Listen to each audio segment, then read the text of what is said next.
yang kamu dengar terkadang bukan berasal dari manusia.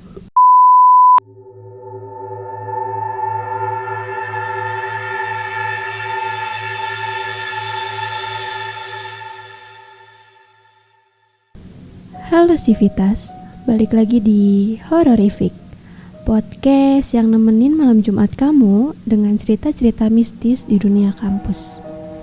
Kali ini kita akan nyeritain kisah yang beredar di salah satu sosial media seorang yang sedang PKL di rumah sakit, tapi masih bareng aku Lian. Dan aku Zikri. Seperti biasa kita bakal nyeritain kisah-kisah yang bisa bikin bulu kuduk kamu berdiri. Rumah sakit adalah tempat yang bisa jadi pertemuan antara dua dunia, tempat lahir dan tempat berpulang. PKL ini adalah hal yang ditunggu-tunggu oleh Riri.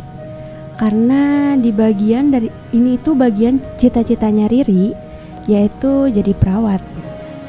Tapi hari pertama dia masuk ke asrama, dia udah ngerasa ada yang ganjil. Bangunannya yang begitu tua, lampunya temaram dan suasana dinginnya tuh bukan karena AC, tapi karena ada hawa yang menusuk. Tapi Riri masih tetap milih buat positive thinking. Di dalam hatinya Riri mikir, jangan mikir aneh-aneh. Seminggu pertama masih berjalan normal, sampai dia dapet shift malam bareng temennya, yaitu Nadi, Gina, Nisa, Joko, dan Jaya. Malam itu mereka mulai jaga pos perawat di lantai atas. Ruangannya sempit dan penerangannya yang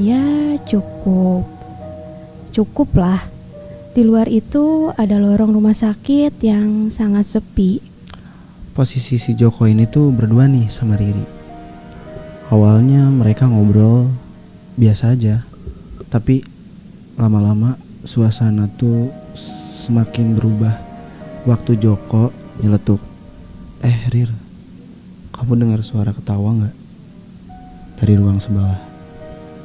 Riri diem, karena dia sebenarnya dengar. Tapi dia langsung jawab cepat, enggak, kamu aja kali.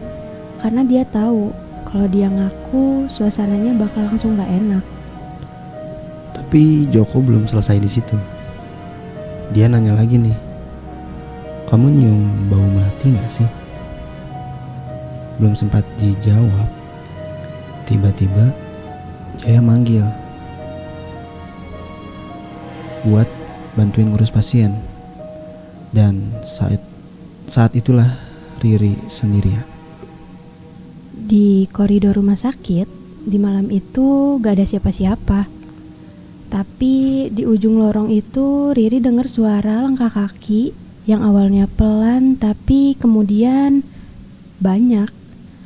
Bukan satu atau dua langkah doang, tapi seperti puluhan orang yang sedang berjalan barengan. Langkah itu makin dekat tapi gak pernah sampai. Riri tungguin tapi gak ada sama sekali siapa-siapa. Dan koridor pun tetap kosong gitu. Lampu-lampu pun tetap redup seperti biasanya. Dan parahnya, di saat kayak gitu dia sadar satu hal. Dia lagi haid dan harus ganti pembalutnya. Di jalan ke toilet terdekat, pintu toilet itu berderit pelan saat dibuka. Dalamnya gelap dan hanya satu lampu aja yang nyala, dan itu pun redup. Menggantung dari langit-langit di sudut tempat salah satu tempat sampah plastik. Di depannya wastafel dan cerminnya tuh sangat besar gitu. Setelah selesai, dia keluar dan buang sampah itu. Lalu milih untuk cuci tangan. Tapi saat dia angkat wajahnya, tempat sampah itu jatuh. Penutupnya terbuka dan dari cermin Riri melihat seorang perempuan dengan rambut panjang, baju putih dan wajahnya pucat, lidahnya menjulur ke bawah. Sosok itu tuh natap lurus ke arah Riri dari dalam cermin. Saat itu tuh tubuh Riri nge-freeze dan ngerasa tangannya tuh gemeter.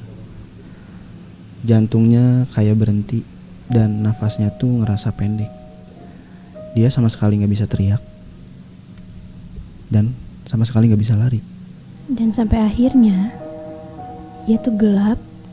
Lalu dia pingsan dan sadar-sadar udah di ruangan perawat, dikelilingi bareng teman-temannya yang lain.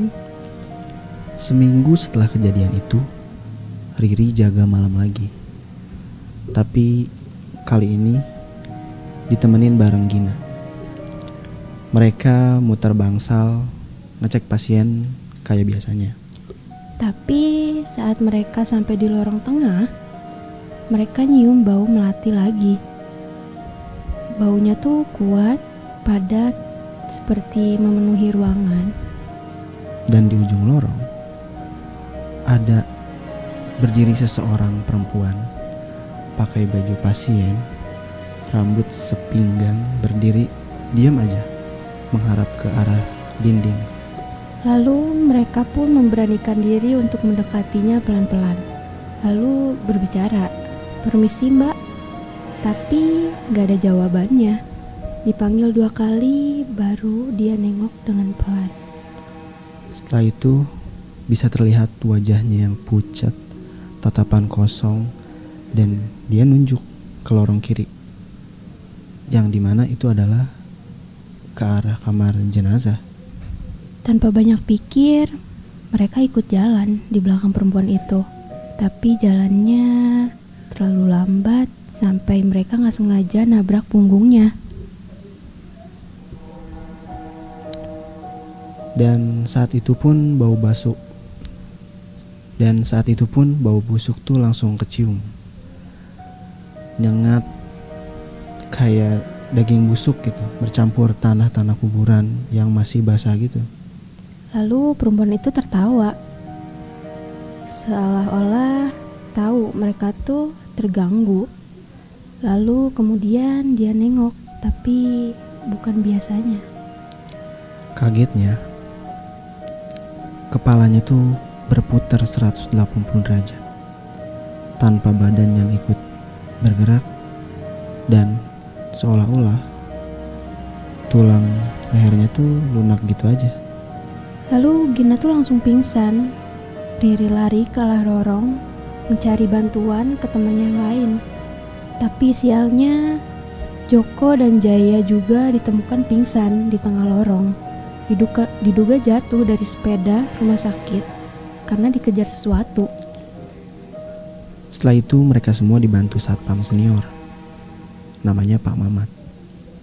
Dan saat diceritain apa yang terjadi, Pak Mamat cuman geleng kepala pelan-pelan. Dia itu udah lama di sini. Kadang muncul sebagai suster, kadang sebagai pasien, tapi dia selalu muncul saat malam aja. Tempat paling terang kadang menyimpan sebuah kegelapan paling dalam. Dan semua suara yang kamu dengar terkadang bukan berasal dari manusia. Kalau kamu nyium bau melati, jangan buru-buru bilang wangi, karena itu bisa jadi tanda kalau kamu tuh sedang diamati. Kalau kamu punya cerita pengalaman mistis lainnya, boleh kirim ke DM kita di Instagram @podcastkampus atau TikToknya @podcastkampus. Hororific tayang setiap malam Jumat di YouTube dan Spotify-nya Podcast Kampus. Dengerin terus selama kamu masih berani. Hati-hati buat sivitas yang lagi kuas, PKL dan semacamnya yang emang butuh jaga malam. Karena bisa jadi kamu yang lagi sendirian ternyata bukan satu-satunya yang ada di ruang itu. Tapi kalau kamu masih berani,